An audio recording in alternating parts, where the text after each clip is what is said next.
जिन दिनों मेरी उम्र 12 बरस थी, पाशा भाई कॉलेज में पढ़ते थे। हम तब अपनी जमीनों के वस्त में बने घर में रहते थे। अलबत्ता पाशा भाई का ताल्लुक अपने गांव से बहुत कम रह गया था, क्योंकि वो शुरू से ही शहर में तालीम हासिल कर रहे थे। वो भी कम उम्र थे जब भी वालिद साहब ने उनको शहर भिजवा दिया था। प्राइमरी से लेकर कॉलेज तक शहर के तालीमी इदारों में तालीम पाई। सिर्फ छुट्टियों में घर आते थे। मेरा ये भाई सबसे ज्यादा खूबसूरत और दिलेर था। ज्यादा वक्त शहर में गुजारने की वजह से वो बिल्कुल शहरी बाबू लगता था। जिन दिनों वो मैट्रिक का इम्तिहान दे रहे थे, वालिद साहब का अपने चचाजाद भाई से जमीन के मामले में तनाजा हुआ, जिसमें 2 अफराद उनके मारे गए और हमारे भी 2 मुजारे कत्ल हुए। कुछ अरसे बाद दोनों तरफ से फरीकैन ने मुकदमात तो खारिज करवा दिए, मगर दिलों में रंजिशें बाकी रहीं। यूं दोनों घरानों के आपस में ताल्लुकात मुनक़ते थे और आना जाना मतरूक था। इस वाकये का इल्म भाई बादशाह को नहीं था। वो आसपास के लोगों को भी बहुत कम जानते थे। एक बार गर्मियों की छुट्टियों में घर आए तो शिकार का प्रोग्राम बनाया और बंदूक लेकर सुबह ही खेतों की तरफ निकल गए। इस बार वो अकेले परिंदों के शिकार को चले गए थे। ये गर्मियों के दिन थे। गंदम की फसल कट चुकी थी। सारे खेत वीरान पड़े थे। शिकार क्या मिलता। शिकार की तलाश में चलते चलते प्यास लगी। करीब ही एक मकान नजर आया। उधर चले गए। ये सबाहत खान का मकान था, जो वालिद साहब के वही कजन थे जिनके साथ तनाजा चला था। पाशा भाई बेशक गांव के रस्मो रिवाज से नाबल्द थे। उनको बड़ों के झगड़ों से कोई दिलचस्पी ना थी। हमारे खानदान का कोई फर्द सबाहत खान की जमीनों की तरफ नहीं जाता था, मगर भाई आज उसी जानिब जा निकले थे। सामने उनको एक हवेली नजर आ रही थी। पीछे ट्यूबवेल था। उस पर एक हौज बना था जिसमें पानी गिरता था। हौज के किनारे एक लड़की पानी में पैर डाले बैठी थी। वो लड़की इतनी खूबसूरत थी कि उसका हुस्न आंखों को चकाचौंध कर देता था। मेरे भाई को इल्म नहीं था कि ये सबाहत खान की बेटी कुंदन थी। भाई की नजर उस लड़की पर पड़ी तो पानी पीना भूल गए। वो उसे यकचक देखे जा रहे थे, यहां तक कि कुंदन की भाई से निगाहें मिली तो वो शर्मा गई। भाई ने उसे सलाम किया तो उसने सवाल किया, क्या तुम साहबजाद के बेटे हो? शहर में पढ़ते हो? मैंने तुम्हारे बारे में सुना है।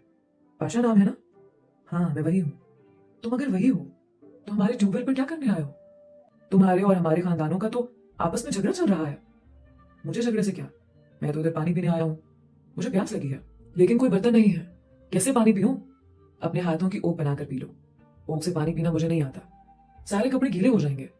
ये जवाब सुनकर वो हंसने लगी। फिर अपनी हथेलियों को जोड़कर ओक बना दी और पानी पी कर दिखाया। पाशा ने भी वैसे ही किया, लेकिन ट्यूबवेल से गिरते तेज पानी से उसके कपड़े भीग गए, जिस पर कुंदन हंसते हंसते लौटपॉट हो गई। उसकी यह अदा मेरे भाई के दिल में खूब गई। यूं पहली ही मुलाकात में उन दोनों की दोस्ती हो गई। अब मेरे बड़े भाई का ये रोजाना का मामूल हो गया कि वो छोटी बंदूक कंधे पर लटका लेते और सबाहत खान के ट्यूबवेल की तरफ निकल जाते, जहां दोपहर को ये दोनों चुपके से मिल लेते थे। जब मुझे गांव की एक लड़की ने यह बात बताई तो पैरों तले से जमीन निकलती महसूस होने लगी। उनकी मुलाकातों का इल्म अगर दोनों घरानों में से किसी को हो गया तो उनकी खैर नहीं। दुश्मनी तो अलग बात, दोनों के खानदान इंतहाई कदामत पसंद थे। हमारे यहाँ गांव में तो लड़कों को भी इतनी आजादी नहीं थी कि वो किसी गैर लड़की की तरफ देखें, लेकिन ये दोनों ना आकबत अंदेश अपने अंजाम से ही बेपरवाह हो गए थे। मेरे भाई की हालत ये थी कि उनको घर में एक पल भी चैन नहीं आता था। गर्मियों में खेत खाली होते थे और कुंदन का घर भी उनकी जमीनों के बीच था, लिहाजा उनको मुलाकात में कुछ मुश्किल पेश नहीं आती थी। एक दिन मैंने खुद बड़े भाई को कुंदन से खेतों में बातें करते देख लिया। छोटी बहन होने के बावजूद उनको समझाया कि भैया, तुम उस लड़की से बातें ना किया करो। वो हमारे वालिद की दुश्मन की बेटी है। आखिर आपको उससे मेलजोल रखने की क्या जरूरत है? भाई बोले, छोटी तू चुप रह, तू बड़ी अक्लमंद हो गई है। मैं चुप नहीं रह सकती बड़े भैया, जबकि जानती हूं कि कुंदन हमारे घराने की बहू बनकर नहीं आ सकती। अगर दुश्मनी की बात भी ना होती तब भी ये रिश्ता मुमकिन नहीं था, क्योंकि आपकी मम्मी आलिया से हो चुकी है। वो हमारे चचा की बेटी है और ये पत्थर पर लकीर है। बड़े भाई ने मेरी बात सुनी तो उनके चेहरे पर गहरी सोच के आसार नुमाया हुए। इस बात का कुंदन को इल्म था, फिर भी वो अपने कदम रोक नहीं पा रही थी। उसके बाद मैंने एक रोज बड़े भाई को वालिदा से ये कहते सुना कि मैं आलिया से मंगनी पर खुश नहीं हूं, क्योंकि ये मंगनी मेरे बचपन में की गई थी। वालिदा ने जवाब देने की बजाय कानों को हाथ लगा दिया, मतलब कि मंगनी तोड़ने का अब सोचना भी नहीं, और कहा किसी के सामने आइंदा ये बात ना करना। भाई को गुस्सा आ रहा था। वो कहने लगे, आखिर ये कौन सा तरीका है कि औलाद से पूछे बगैर, उसकी मर्जी जाने बिना रिश्ता तय किया जाए? अब बड़े भैया चाहते थे कि किसी सूरत आलिया से मंगनी खत्म हो जाए। दिल में बगावत उभर रही थी। उनका मन करता कि सारे खानदान से टकरा जाए। वो बहुत उलझे हुए और परेशान रहने लगे। तभी एक रोज मैंने उनसे कहा, बड़े भैया, इस तरह परेशान रहने से तो आप कुछ भी हासिल ना कर सकोगे। मैं बड़े भैया के सामने हाथ जोड़कर बात करती थी, ऐसा ना हो गुस्सा करें। और वालिद साहब का भी डर था कि कहीं उनके कानों भिनक ना पड़ जाए। भैया भी इस अमर को बखूबी समझते थे, लिहाजा वो मेरी बात सुनकर खामोश रहते। देखते देखते भाई बेजान दिखने लगे। अब बहुत मजबूर से नजर आते थे। मैं जान चुकी थी कि कुंदन को जहन से निकालना उनके बस की बात न रही थी। हम हर वक्त उसके बारे में सोचते रहते।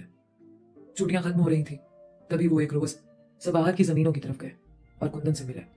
कहा कि शायद मैं तुमको हासिल न कर पाऊं, लिहाजा तुम मेरा इंतजार मत करना। इम्तिहान देने के बाद मैं आला तालीम हासिल करने के लिए बैरून मुल्क चला जाऊंगा। भाई की बात सुनकर वो बहुत रोई। वो बहुत दिल गिरफ्तार और उदास थी। बड़े भाई शहर चले गए। उन्होंने इम्तिहान दिया और जब घर लौटे तो अम्मी जान से इस बारे आखिरी बात की। अम्मी ने उनको बावर कराया कि तुम भूल रहे हो, रिवायात के मुताबिक ये मुमकिन नहीं कि जहां दुश्मनी चल रही हो वहां से लड़की का रिश्ता तलब किया जाए और खानदान की लड़की से देरीना मंगनी को खत्म कर दिया जाए। ऐसा हम सबकी तबाही का बायस होगा, लिहाजा दोबारा ये बात सोचना भी नहीं। मायूस होकर बड़े भाई ने सर झुका लिया और वालिदा से रकम लेकर शहर चले गए। उसके बाद उन्होंने स्टूडेंट वीजा के लिए अप्लाई किया और आला तालीम के लिए बैरून मुल्क चले गए।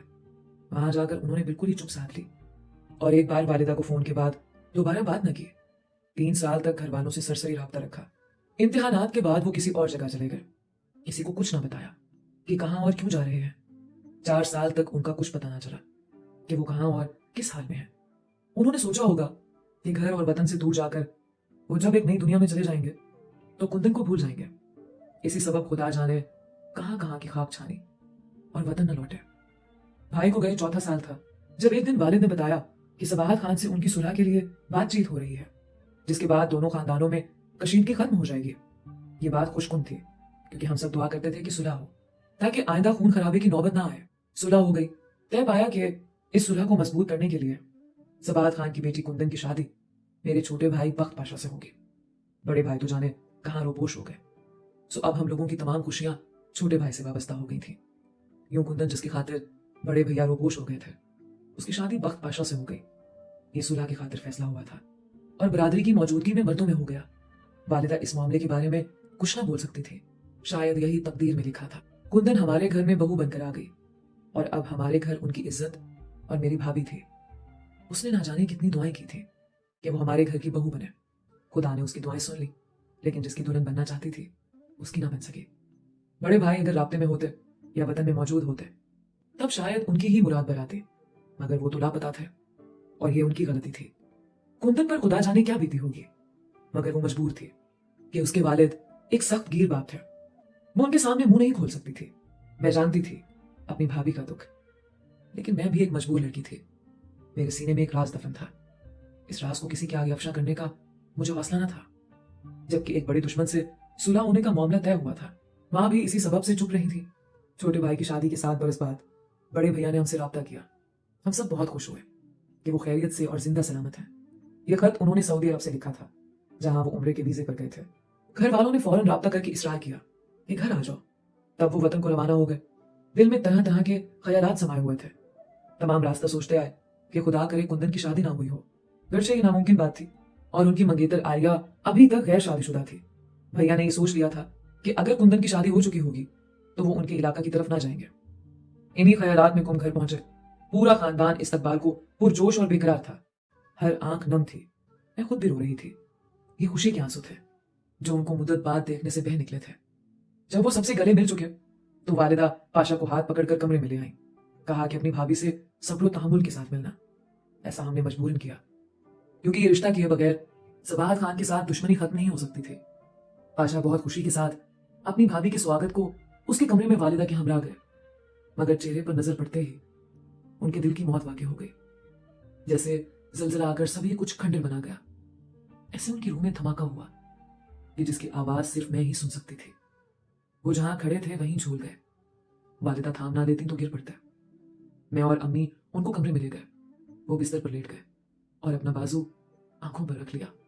अम्मी से कहा कि कमरे का दरवाजा बंद करती जाए, मैं सोना चाहता हूं। वो यकीनन अपने आंसू छुपा रहे थे कि जिनकी वजह से उनको कुछ नजर नहीं आ रहा था। वालिदा को भी मालूम था कि उनके बेटे पर कौन सी कयामत गुजर गई है, लिहाजा उन्होंने पाशा भाई से कोई कलाम नहीं किया।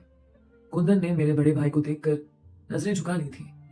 2 दिन भैया अपने कमरे में रहे। तबीयत की खराबी तो एक बहाना था।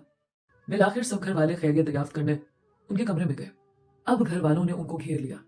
सभी की जुबान पर यही एक सवाल था कि सच बताओ, घर से क्यों और किससे नाराज होकर गए थे। यह ऐसा सवाल था कि जिसका जवाब भाई के पास नहीं था। बिलाखिर उन्होंने कहा कि मैंने किसी की खातिर दुनिया की खाक नहीं छानी। अब तक मैं यही सोच रही थी कि काश बड़े भाई इस तरह घर छोड़कर ना जाते तो शायद वालिदा कोशिश करके उनका रिश्ता कुंदन से करवा देती कि वालिदा को उनकी खुशी प्यारी थी और दुश्मन से सुलह आलिया से मंगनी खत्म करने का बहाना बन सकती थी। अब घर में रहना पाशा भाई के लिए किसी अजाब से कम ना था। बरसों बाद घर लौट कर आना, मगर मां की रियासत फीकी पड़ गई कि वो यहां मुद्दत बाद आकर भी खुशी का मुंह ना देख सके। बेशक कुंदन भाभी भी ऐसे ही अजाब में गिरफ्तार थी, मगर वो तो सुलह के बदले आई थी। वो औरत थी जिसको अपने जज्बात छुपाने की तरबियत बचपन से मिली थी। मां ने इसरार किया कि अब बड़े बेटे का घर बस जाना चाहिए। मंगेतर को अभी तक उनका इंतजार था। भला उस बेचारी का क्या कसूर था? वालिद, चचा और खासतौर पर चची बेटी के फर्ज से सुबह दोष होना चाहते थे। मां ने पाशा भाई से कहा, बेटा अब तुम किस सोच में हो? अपने चचा और मंगेतर पर रहम करो, इस फर्ज को अदा होने दो ताकि हम तेरा सेहरा सजाने की तैयारी करें। बड़े भैया शादी ना करना चाहते थे, वो तो अब यहां रहना ही नहीं चाहते थे, मगर मां के आंसुओं ने मजबूर किया। आप क्या जाने देहाती माहौल और देहात के बाशिंदे कैसे होते हैं। बहरहाल भैया बोले, ठीक है मां, तुम अपनी खुशी पूरी करो, मेरे सर पर सेहरा बांध लो, लेकिन मैं यहां नहीं रहूंगा, मुझे वापस जाना ही है। फिर मुझसे शिकायत मत करना, मुझे बद्दुआ भी मत देना। बेटा कौन सी ममता होगी जो अपने लखते जिगर को बद्दुआ देगी? तुम एक बार अपनी मंगेतर को दुल्हन बना लो, बेशक उसके बाद जहां चाहो चले जाना, कम से कम वो कुंवारी से ब्याही तो कहलाएगी। तेरा चाचा सुकून से तो मर सकेगा। बड़े भैया ने वालिदैन की खुशी के लिए उनके मजबूर करने पर सेहरा बांध लिया और आलिया मेरी भाभी बनकर आ गई। क्या बताऊं कि वो उस दिन कितनी खुश थी जिस रोज दुल्हन बनी थी। उस खुशी से उनके चेहरे पर एक रंग आता और एक जाता था। बाज लोग बड़ी मुद्दत तक खुशियों का इंतजार करते हैं, मगर ये खुशियां आरज़ी होती हैं। बहुत थोड़े अरसे के लिए उनकी खुशी के फूल खिलते हैं और फिर दिल की कलियां मुरझा जाती हैं।